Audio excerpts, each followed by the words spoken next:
एक गांव में एक गरीब लकड़हारा रहता था। वह हर रोज जंगल जाकर लकड़ियां काटता और बेचकर अपने घर का खर्च चलाता था।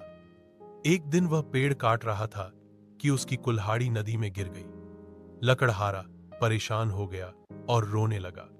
उसी वक्त एक फरिश्ता जाहिर हुआ और उसने पूछा, ए लकड़हारे, तुम क्यों रो रहे हो? लकड़हारे ने कहा, मेरी कुल्हाड़ी दरिया में गिर गई है, अब मैं काम कैसे करूंगा? फरिश्ते ने दरिया में गोता लगाया और एक सुनहरी कुल्हाड़ी निकालकर कहा, क्या यह तुम्हारी है? लकड़हारे ने जवाब दिया, नहीं, यह मेरी नहीं है।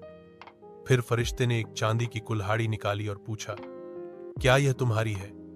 लकड़हारे ने कहा, नहीं, यह भी मेरी नहीं है। आखिर में फरिश्ते ने लकड़ी की पुरानी कुल्हाड़ी निकाली। लकड़हारे खुश होकर बोला, जी हां, यही मेरी कुल्हाड़ी है। फरिश्ता उसकी सच्चाई से खुश हुआ और कहा, तुमने सच बोला है, इसलिए ये तीनों कुल्हाड़ियां तुम्हारी हैं।